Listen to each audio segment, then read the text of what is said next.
Make sure that you register. Welcome to the Understanding the NIH Funding Process. And today we're going to talk about steps that you should take before you start writing a grant. We're going to have staff from different NIH offices and institutes, so feel free to contact us. And if you want the slides, please ask me for them and I'll send them to you.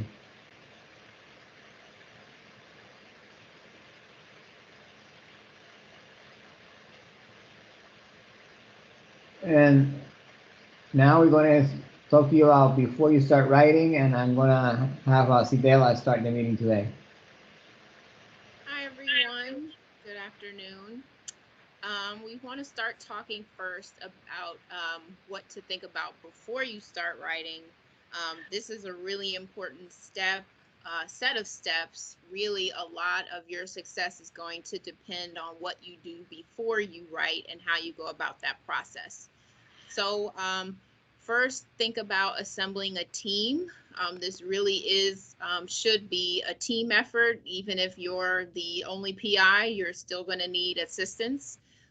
If funding allows, something that's ideal is to hire a grant writer or a coach or an editor. If your institution provides support for this, that would be great. If not, we're going to also talk later about getting others to help you, colleagues that will help you for no cost. But some universities will try to offer grant writing support, so that's something to look into. Another question is collaborators that have expertise that you may need for your different research goals, your different specific aims. So you may have areas that you need some additional expertise on, and what extent should they be a part of your proposal. Of course, what's really important is how you'll access all the facilities, equipment, other resources that you're going to need. For most of your applications, you're going to have to describe what the facilities and equipments that you have access to will be, so that the reviewers know that you'll be able to have the resources needed to carry out the work that you plan to do. So when you have these things in mind, of course, you're also thinking about what are possible funding sources. You may want to look at more than one options. I know we've discussed in previous webinars for this series, we've given you guys some ideas of places to look. And then we'll talk more later today about assembling what I refer to as a feedback team. And this is a group of people that you'll recruit to help you with your science and your writing. And we're going to talk more about that later. But the first step you'll do with this group is to send them your specific aims. And please also, my colleagues that are here, please jump in and add whatever the pearls of wisdom that you would like to share are in this part. Next slide, please. So another important part is to contact your possible funding source. Talk to that program officer as discussed. An important question is whether your budget will be sufficient. So does the funding opportunity have a budget that is appropriate for what you plan to do? You may need to modify your research goals or your project aims based on what the budget is. So you'll need to look at the funding opportunity announcement to be sure that the budget is appropriate. Another thing to think about early is getting letters of support. This could be letters, perhaps collaborators, they could be mentors, it could be letters from inside your institution. And we all know how long this can take. Some people don't supply these letters on time, so you definitely want to ask early and not wait until the last minute there. And then finally, institutional commitment. That's another thing you're going to want to have conversations relatively early on as to what your institution, how your institution will be able to support you in this process. If you're awarded, That could include facility time. It could include equipment access. It could include potentially teaching support or buyouts or things like that. And again, you may need individuals from your institution, they may need potentially to contribute to your application. So unless my colleagues have other points to elaborate on here, we can go to the next slide.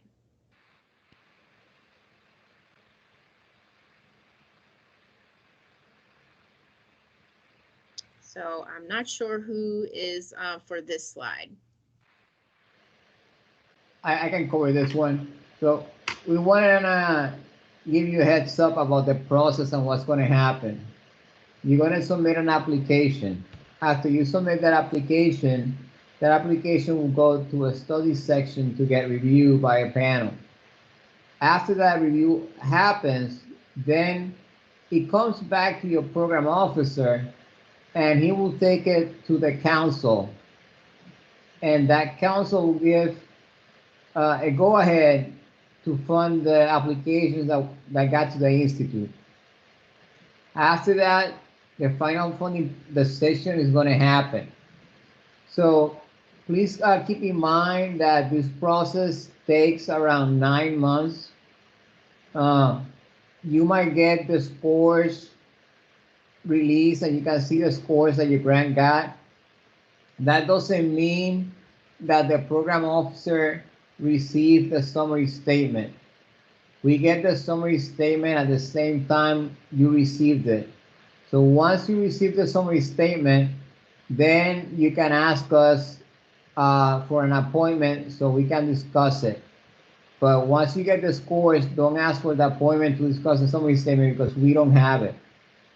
The next section that we're going to go into is very important, and please feel free to stop us and ask all the questions that you want, because this single piece of paper is going to decide where your grant is going to go to, and that will make a big difference.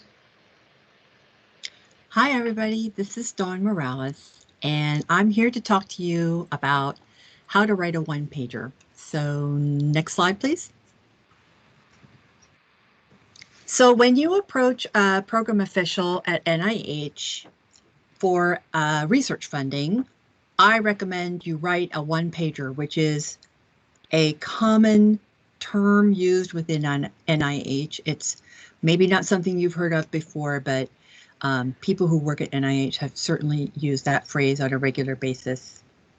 You may have heard from other investigators or mentors in the past that you should send your specific aims to your potential program official and ask them to look it over and share their thoughts back with you. That is a good idea, and that's an abbreviation essay right there. Once you're an established investigator, I think sending in your specific aims is a great way to approach a program official. But when you are not well established, I really recommend you draft a one-pager instead of specific aims. I suggest you compose this in Word and perhaps copy and paste it into an email. I think it's better to have it in the body of the email. It is okay to write a brief cover email with the one-pager attached as a Word document. I think that's fine. So so here's the process here. You got that one-pager. You possibly paste it into your email body, just as I've mentioned, and you attach your CV or your bio sketch. The one-pager should be brief. In fact, it's called a one-pager because it should be about a page. And in the email, you should ask the program official for advice about applying for funding and include your full name, the sponsoring institution, which is where you work, the working title of the project, and the targeted application deadline if you have one in mind. As we go through the following slides, I have bolded information that I feel is most critical and important to include, and the unbolded items are the information I feel is less critical to include, more optional. I do think, however, that this varies especially based on your science. So I think you should use your own instincts. I've tried to make it a helpful, concrete path to drafting a one-pager by bolding the things I think are really critical, but I also think you know your science best, and I think perhaps when you look over the list, you'll know, next slide please, which information is the most important to include for your project. So number one, very brief background context. Note that that's not bolded. Mention any pilot data you have here. That is really exciting. You should definitely try to include that. It's also really helpful to briefly forecast where you see this going, where you are building up to, what you envision as the next step once this proposed project is completed. It's very important, bolded here, number two, scientific question that is posed and why it matters. And it's very valuable to try to connect this to the IC strategic plan goals. Each institute and center at NIH has their posted strategic plan with numbered goals and sub goals that are also numbered and lettered. And I really recommend, and I have in prior sessions, of course, told you that you should really take a peek at those goals and refer to them. Another thing that I think is perhaps left out a little more frequently than it should be is mentioning the theory or the framework guiding your approach. Are you using community engaged research? Are you relying on the health belief model, the stages of change model, the ecological perspective?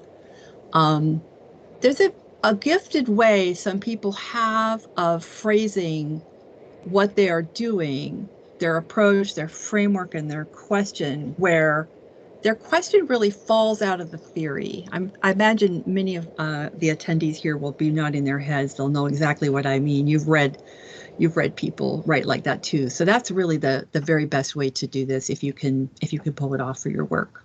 Next slide, please. So number three is bolded, specific aims, usually 3. It's not necessary to include all of your specific aims in your one pager. You're pressed for space because you only have one page.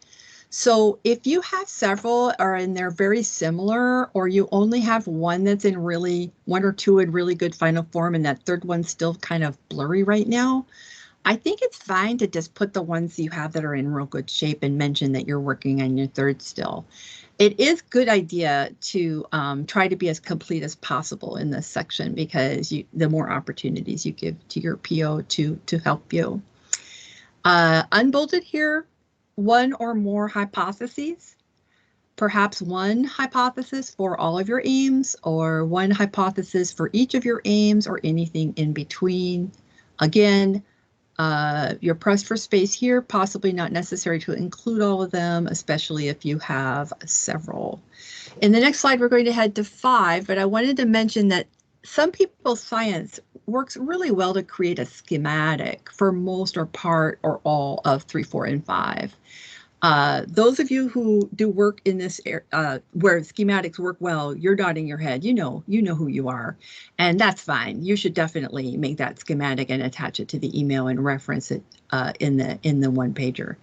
Next slide, please. So 3 specific aims, 4 is hypotheses, 5 is the likely design. Of course, these things are very much, they flow one right into the other. The likely design is not bolded, so it's not mandatory, but I think for some people's science it is mandatory. So I think you might, this is one of those things where you want to follow your instincts. Is it a clinical trial? Are you using a case-stepped wedge, a smart design? Are you using mixed methods, qualitative? Is this a descriptive approach? These are very, very valuable, helpful terms to help your program official figure out where your best scientific home is at NIH or at their institute. So even though it's not bolded, it can be very helpful. Next item is bolded, likely outcome measures. this is very important because many institutes feel strongly that they want to assign projects to program officials with the appropriate expertise to supervise the project. And if you're measuring suicidal ideation or you're measuring suicidal attempts, you know, and I'm referencing my own institute, but Dr. Weatherspoon, who spoke the other week, you know, people write to NIDCR and they want to measure the number of cavities. Well, it doesn't matter what you're measuring, what health outcome it's, they really want the program official to know how to measure cavities, know the methods for measuring suicidal ideation, and so forth. If you have a specific measurement strategy in mind, if you, such as self-report, or if you have a specific measure, that's really great to include. Next, number 7, population. You definitely want to include who you intend to work with for your research study. Are you planning on measuring whatever you're measuring, whatever health outcome you have in mind in adolescents, or with a certain tribe, or for nursing mothers, or whatever? So number 8, not bolded. If proposing an intervention, what construct or variable is manipulated? So exposure to education, social supports, fluoridated toothpaste, dialectical behavioral therapy, whatever it is you want to be clear. Again, you're looking for that the correct type of expertise for your study. Next slide, please. So the one-pager, you should draft that up and send that to the program official you identify through Matchmaker or some other means, and following the possibly the advice I gave you on the first slide in that section about the covering email for that, or the opening little bit. Everything I talked to you about is about approaching a program official about a research funding application. So opening the discussion about a training funding application is a little bit different. So it is generally the case that different staff at NIH handle training applications compared to research applications. So you're going to be talking to a different person in almost all cases. Many training applications do include a research project, and in the cases where there is a research project, the prior slides do apply. Okay, so they were all about how to capture the support and attention of a program official with your idea using the one-pager strategy, and that applies to the training. But there's more to applying for training than just the research. And so next slide, please.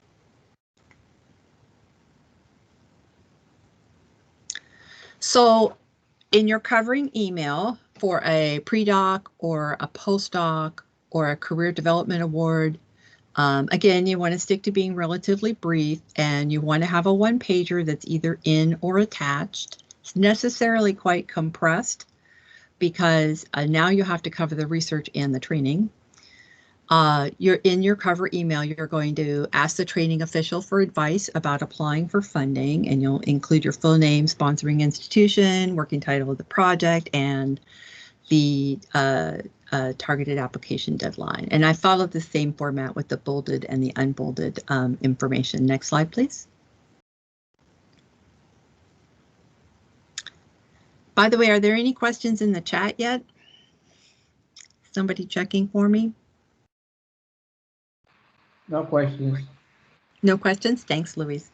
So in a training one-pager, did somebody break in? I'm saying, please ask. Yes, please ask. In the training one-pager, perhaps not for a late career award, like a mid-career, but anything less than that, you definitely want to summarize the coursework you have had in the neurobiology of mental illness and in experimental design and statistics. And that's specific for my institute. Sorry to say, I'm not too sure what is the right advice for other institutes. I have a guess that maybe your coursework in experimental design and statistics or associated topics are probably relevant for most institutes, but obviously the neurobiology of mental illness is specific to NIMH. Bolded, name of mentor and sources of their funding. So if you are applying for dissertation grant, who is your dissertation supervisor? Who's on your committee? What are their names, and what are the sources of their funding? You need to ask them for copies of their CV and include that information on the email. Very important. The training official is very much going to want to know if the people mentor you, where their funding is coming from. Unbolded is the third bullet here. New skills and techniques you'll be learning, including the so-called soft skills or professional development skills like grant writing and presentation, as well as your more technical skills, any kind of analytic strategies you're going to be learning, or how to measure trust and engagement when working with the community. And it's very helpful to include your vision and plan for transitioning to the next career stage. If you've just finished up your, postdoc and you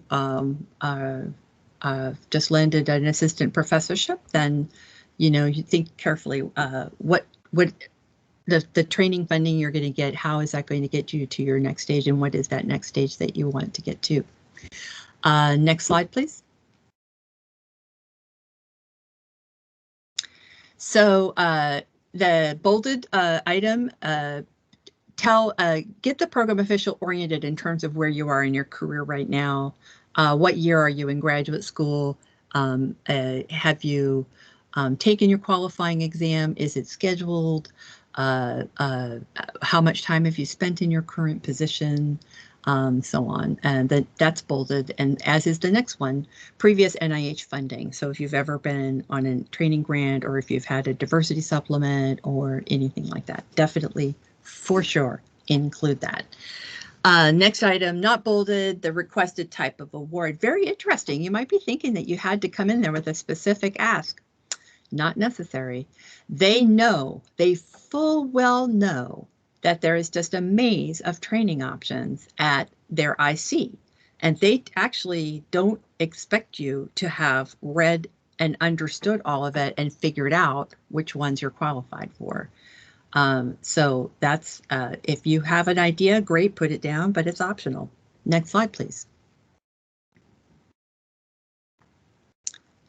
So all these slides are repeated. It's just there for completeness. You recognize them because they're the research slides from the first part of this section. So most training applications have a research project. So you're going to want to include information about the research project in your one-pager for your training to help the program official understand where you're going here. Next slide, please.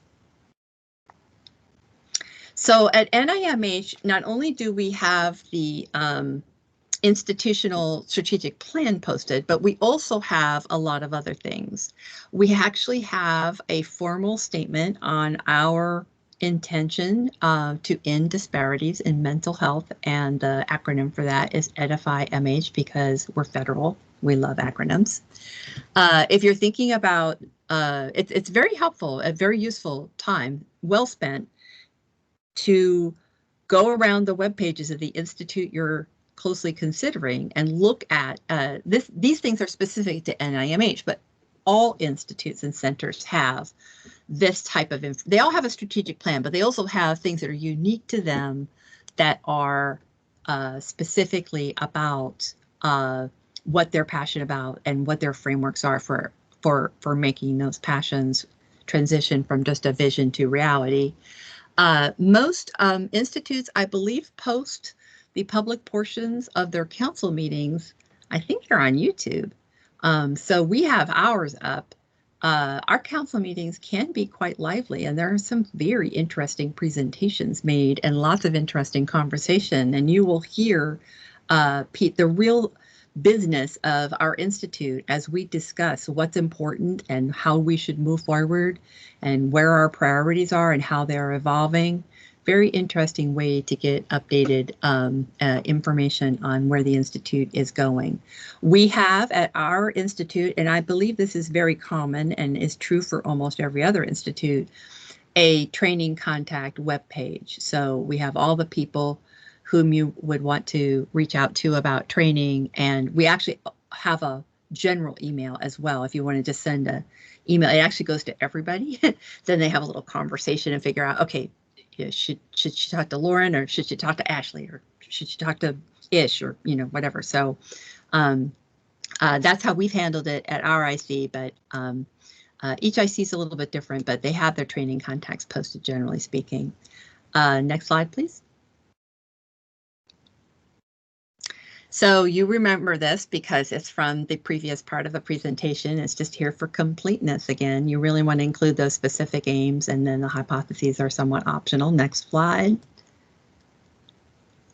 5 is going to be the design, and you definitely want to include the outcome measure and the population. And number 8 is somewhat optional here because it's not bolded. Again, this is all very much based on your science. I'm trying to be helpful to give you sort of a recipe, but you need to understand it actually has a lot of flexibility. Next slide, please.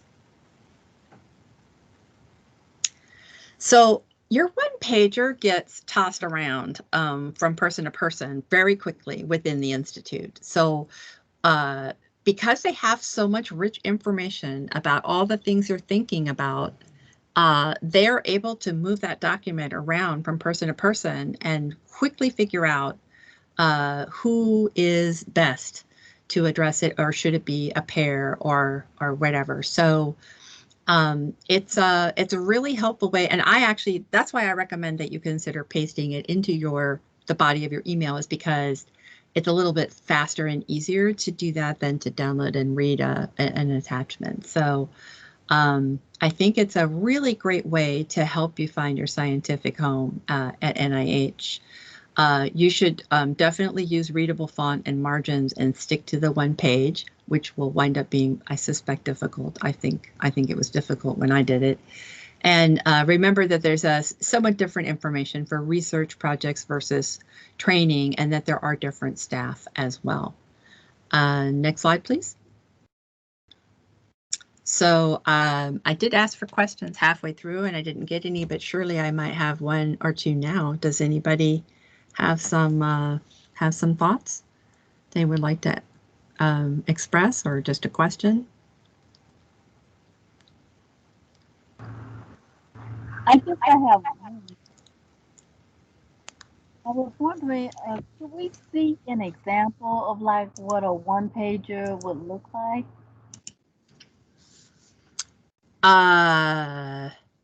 So I would probably just open up Word, Times New Roman, maybe 11-point font, and I would take, my goal outline, like I would just copy and paste it or whatever, type it in from my slides, the bolded things only, but skip any bolded things you really don't feel like fit your research, if that's the case, and then add in any of the unbolded items that you kind of feel strongly about, that you think are probably kind of important. And then just write a couple of sentences for each one. You might choose to keep the organizational structure of the items in place, or you might decide to delete them in the end and not include like the section headers the way I'm suggesting you start out. But I don't actually have a sample one-pager to share with you, but that's a great idea. I think I'd like to make one. I like that. Okay, thank you. Who is that was asking? Is that Kit? Yes, that's me. Kit, what are you working on? Scientifically, I mean. I'm real lost. And my discipline is my PhD was in education, but I have my second doctorate that I did in management information systems. One of the things I know that I'm looking at is the digital divide and how to more lessen that, especially now with COVID-19 and people having to do education online. But also, I have an interest in mentoring because my PhD was in mentoring, and it's more looking at the mentor instead of the mentee. You know, a lot of traditional research has been done from the mentee's point of view, what makes a good mentor. But the research that I did with one of my main professors was looking at it from the mentor's perspective and not just looking at qualities and characteristics, but going a little bit deeper and looking at orientation and what kind of skills a person has and whether or not the mentor, you know, what he thinks about what makes a good mentee. So those are my two areas.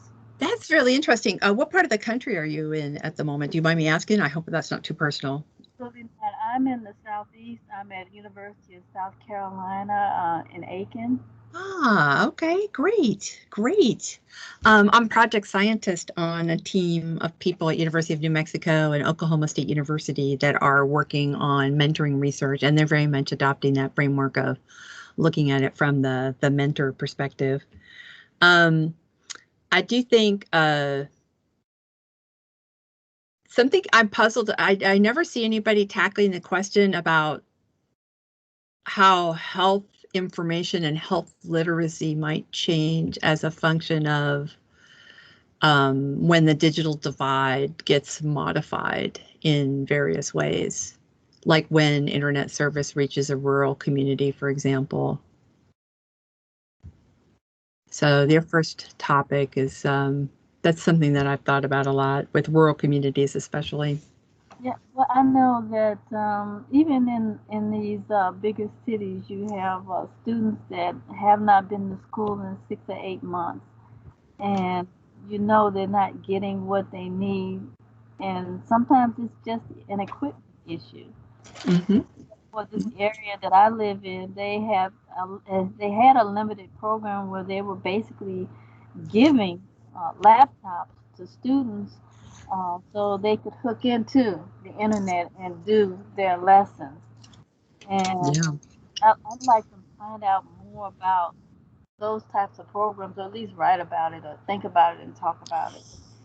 Interesting. Well, I'll take your advice. I'll get around to drafting that sample one-pager sometime. Maybe you can help me with it. And thank you. Are there any other questions or thoughts?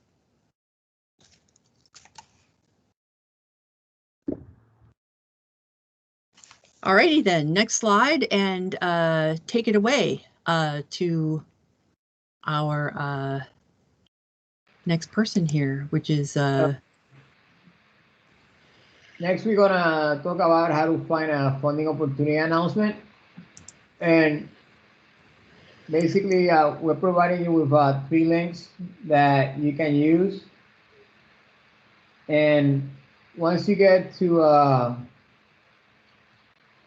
that page to find the funding opportunity announcement, you can select the agency that you want. You can select the mechanism that you want. And that's all the categories that you fit in the screen. And once you select the categories that you want, you hit search. And in this case, you know, everything under the sun came up because I selected all. But you can narrow them down to only NIH and a single institute and a single mechanism. And that way you can see opportunities that are targeted toward your research area. We also included some links so you can see what a review meeting looks like, especially this one. And if you go 5 minutes in, they start a review meeting. So you get a sense of what happens. Basically, your grant gets decided in 15 minutes. So that's all the time your grant is going to get in front of the panel.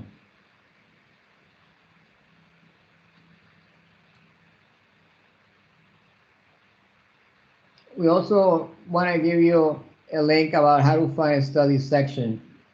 The importance for this is you want to see who is going to be in that panel. One thing that you might want to consider doing is if you see people in that panel that are related to your area of work, you might want to go ahead and reference their work in your application, because if you reference their work, that means that you're well informed, because they did the work, so you should know their work. And so this will allow you to see the panels and who's in the members of them. And the best way to see how a panel works is to be a member of a panel. And there's two ways to get around this. One way is to apply for the early career program, but a lot of people apply to it, and you should not get discouraged if you don't receive a reply. But a different way to do it is to just send an email to the review officer that is running that panel. And he might be looking for somebody with your area of expertise. You might get called to be a phone reviewer or a mailing reviewer or an active reviewer, and that will be your way to get some experience and maybe get called to come back as a full reviewer. So look into two different ways of doing it, either the link or sending an email to the review officer. Now I'm going to pass it on to Angela. Hi, so I'm here to talk to you about the NIDA Diversity Scholars Network Program. And so the POC for this program is Dr. Albert Avila. So if you want to know more about this program after I give you some information about it, you can reach out to me and then I can forward the email to Albert. So the NIDA Diversity Scholars Network Program is a competitive, rigorous, and comprehensive program aimed at improving the funding outcome of underrepresented early-stage investigators in substance abuse and addiction research. So senior level postdoctoral fellows are also eligible, as well as clinical residents. And the major requirement is you cannot have received an NIH R01 grant in order to apply. Okay, so the program consists of two separate meetings with an interim application development period to assist scholars in applying for and receiving NIH Career Development Awards and research grants. So part one of the meeting focuses on the fundamentals of NIH grant applications and includes the following: individual research proposal feedback, discussion of relevant NIH funding mechanisms, the NIH review process, application strategies, as well as other professional development presentations. Scholars will be paired with an experienced scientist to discuss their research proposal, which will be used as the basis for their Diversity Scholars Network mock review grant application. Scholars have the option to maintain periodic contact with their mentors following the Part 1 meeting to further develop and seek feedback on their draft NIH application. Part 2 of the meeting consists of a mock review of each participant's draft NIH grant application, followed by an open discussion with the review panel on common grant writing pitfalls and strategies. All participants that are accepted to the program are required to participate in both Part 1 and Part 2 meetings. And I would like to inform you that the application for the 2021 program opens December 1st, 2020. So once again, please reach out to me if you have any questions. Thank you. Next slide.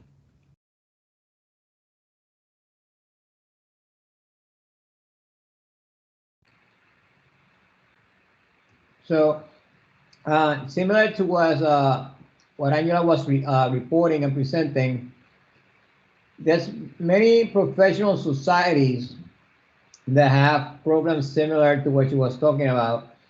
For example, the American Society of Cell Biology.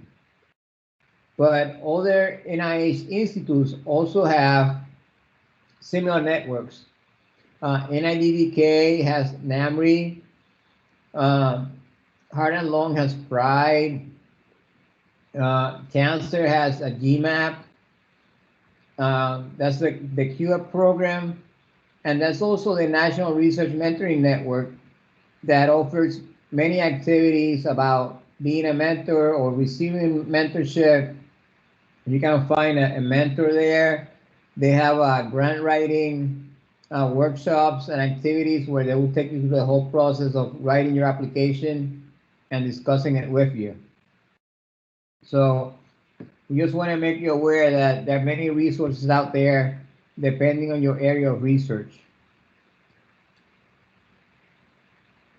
Sidela?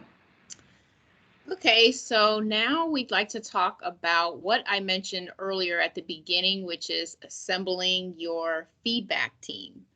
So what is the purpose of a feedback team? This group is going to help you identify any fatal flaws that you might have in your research plans or your research proposal.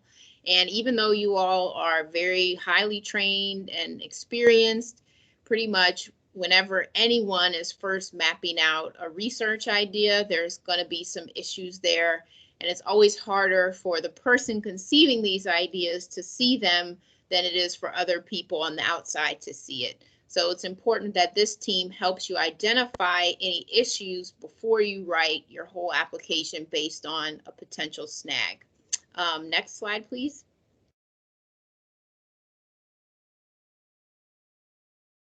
So the purpose, again, they're going to provide suggestions, give you advice on your writing, as well as your grants personship in general. So they may not be able to, and I would not rely on them to give you specific advice on, you know, are your margins correct? Did you use the right font size? But they may give you advice on, does this read well? Is this part clear? This part over here doesn't make sense. And so they're going to help you improve your writing. Next, please.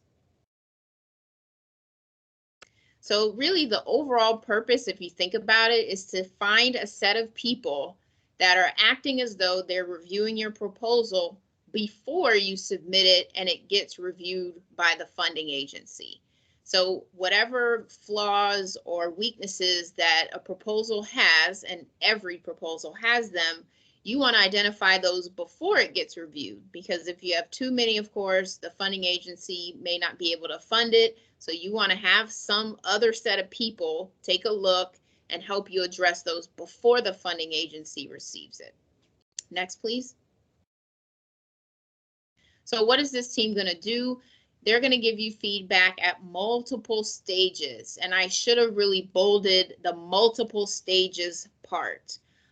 If you wait until you have a complete draft, usually that means that this is sometime close to when you want to submit it. And in that case, you may not have time to revise adequately before you have to turn it in. So you want to get people's feedback many times as you go along. They want to look to see if they think that this is clear. Is what you're proposing to do feasible? Can it be done with the resources and time and access that you have? Is your work exciting? Are they interested in it? Do they think it should be done? And do they think that this work will have a good impact, a strong impact on the field? Next, please.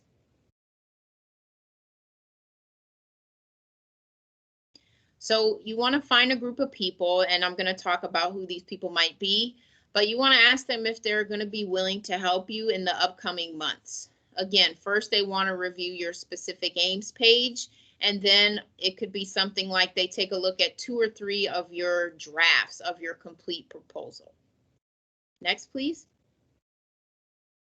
So I really have to emphasize here, start with just getting feedback on your 1-pager that Dawn mentioned, or your specific aims page, something like that.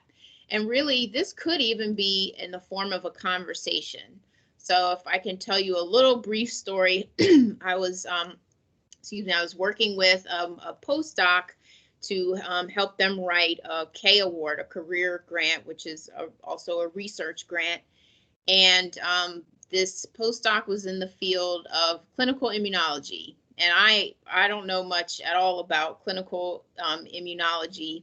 And yet, in our conversation over lunch, this postdoc was explaining what her aims were going to be. And even to me as an outsider, I could tell that there was a flaw in one of the aims that was going to be an issue. And just by her and I talking about this over lunch, we realized that she needed to change these specific aims. And so really, you want to get this feedback early in the process. And sometimes it's easier because you are not as close to the research as the person who is writing it. Can we go back one slide, please? Yeah, I think I'm on the wrong slide. No problem. Okay, so again, I just want to close this point with saying that if you write the whole proposal and then send it to somebody to get feedback, you may have written your whole application with this fatal flaw or some weakness, and you won't necessarily have time to rewrite, nor do you want to have to rewrite everything or rewrite half of it or rewrite a third of it or rethink it or get a new collaborator or find access to a new resource based on this feedback you got too late. So you really want to engage this group early in the process and often. Okay, next slide, please. Thank you. So who should be on this team? So ideally, if you can connect with people that have either reviewed for the same thing you're applying for and or they've been funded by the same thing you're applying for. If not the same thing, then something similar would also be helpful. So where can you find these people? We've talked before about how to use Reporter for NIH grants to see who has been funded by different NIH mechanisms. So that's a tool that you can use to find those individuals and reach out to them. But also you have your networks. You have your current colleagues, you have past colleagues. Maybe you had a lab mate in the past that you could reach out to, or a previous mentor. And also the networks that Luis just mentioned, such as NRMN, professional societies, reading papers of people who publish work similar to yours, things like that. Next, please. So this is just my recommendation for the composition of this team. There's obviously some wiggle room, but this will just give you a place to start thinking about it. So first, and I think this is what most of us would clearly do, is find people that do the same specific type of research that we do. And I can tell you from mistakes I've made in the past when I was faculty that I would focus on finding people who knew the very same research area I did, and I wanted their input. And that is important, but this is not the only input that you want. However, the people that study the same type of specific work that you do, they can talk about, is your science correct? Is it complete? Is it up to date? Are the questions that you're proposing still unanswered in the field? I know that when I was faculty and had a very heavy teaching load, it was hard for me to keep up with all the current work in my research area. So I may not have been aware of the latest and most accurate method to measure something that was related to my research. So this is where I would want to lean on others who are in the same kind of research that I do to see if they can help me, weigh in on that. And you also need their specific expertise to know, is the way you're approaching this approach to research sound?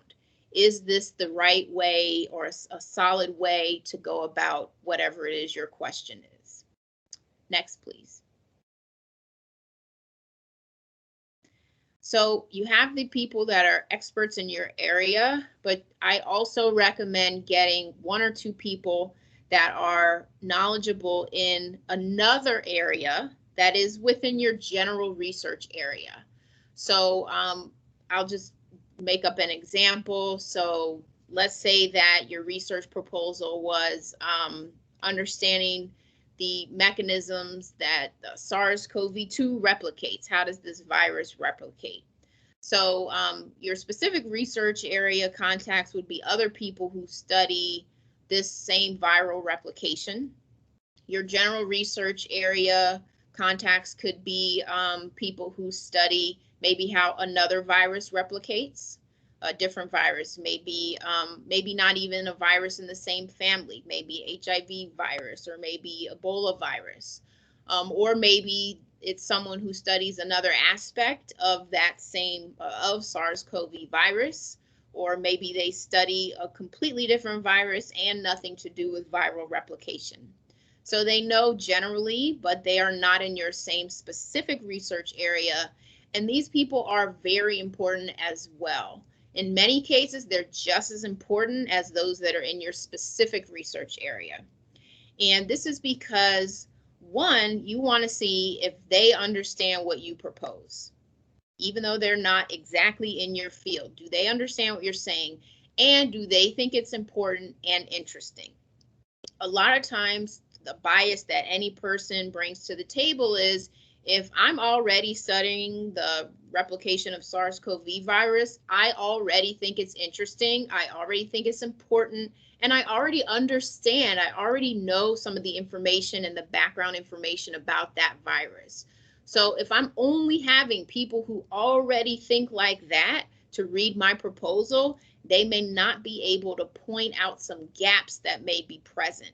They don't need convincing that this is important because they already do that work. They already know it's important.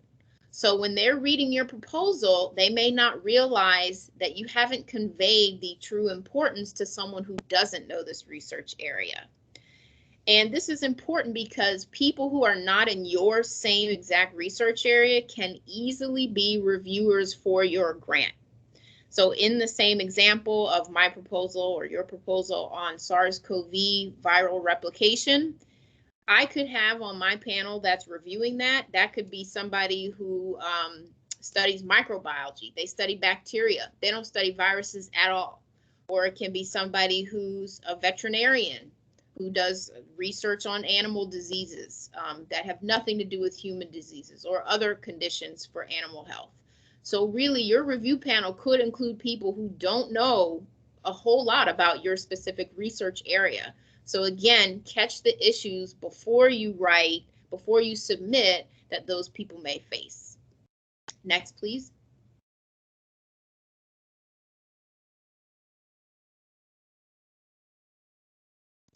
So you also want to have, in my opinion, at least one person who is outside of your general research area at all, overall. So if you're studying viruses, then you could maybe have, if you knew someone who studies, I don't know, fish cardiovascular systems, or maybe they study ecology or something completely different. They still should be excited by this work. Some grants that are reviewed may have somebody who is outside of that area overall, so that's important. And even if that person can't understand every detail, which they unlikely will, they still should think that this work is exciting. They still think that they should get the overview of it. And they are the taxpayers. And so again, some panels will have someone outside of the area, or sometimes on the council, there'll be someone who's not a scientist in that area. So again, they want to be convinced. And really, this person could also help with things like your grammar and your spelling. So some people I've seen on their feedback team, I worked with one individual who used a high school English teacher to edit their grant. So that you can have someone who, they don't have to be the same person. You have someone outside of your research field who also can pay attention to writing and grammar, or it could be two separate people. But what I would say is make sure that you have at least one person who is paying attention to the writing style and the grammar. And this does not have to be a scientist. because even though you have all these other scientists reading your proposal and you've asked them, even if you say, please make sure you give me feedback on my writing and my grammar, they may not. They may get lost in, you know, focusing just on the science, and it's a lot to ask of someone to do both. So it's perfectly acceptable and often a good idea to get someone else entirely that it could even be a family member of yours. So again, make sure somebody is helping with that, because when reviewers see something that isn't written in a way they think is polished or clear, sometimes just by human nature, it taints their whole opinion of the proposal, because they now already have this negative bias in their head that this wasn't written very well. I saw typos, I saw misspellings. That signals to them often not in a good way. Next slide, please. So are there any questions on this part or previous parts?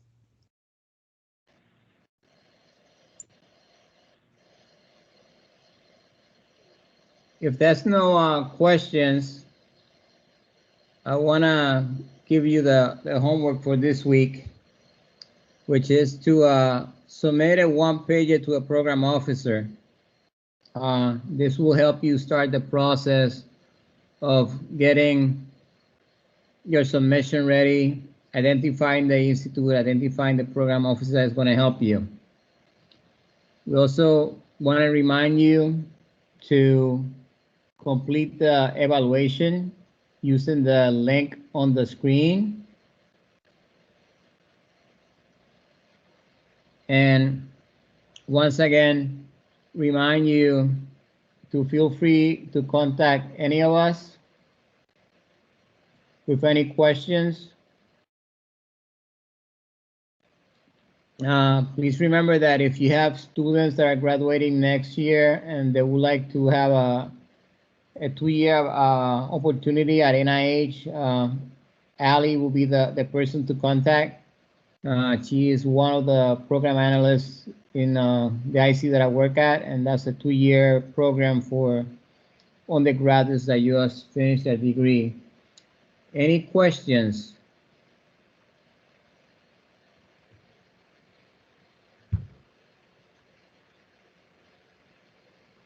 They can be in Spanish or in English. It's okay.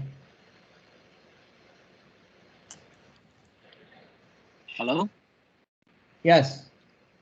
Hello. Yeah, would it be possible to receive the presentation? Yes, if you send me an email, luis.cubano, Yeah. I'll go ahead and send you the presentation. Okay, thank you very much. And regarding the 2-year, it's like a post-bachelor's experience for undergrads?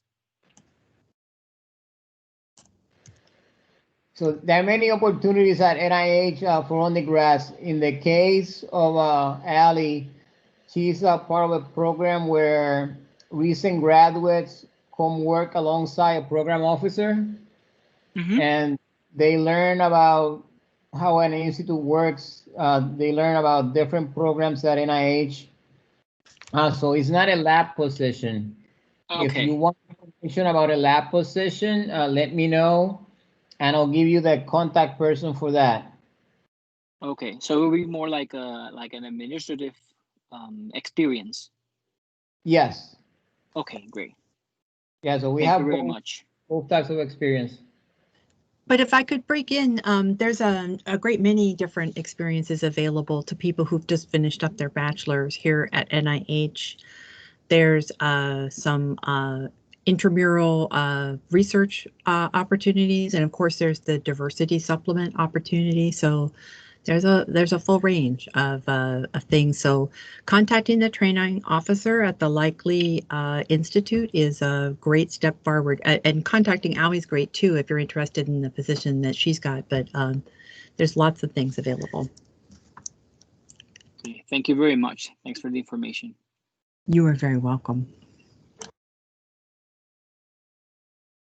I don't see any other questions, so thanks for coming, and we'll see you next week for the last part of the training. Have a good weekend. Thank you.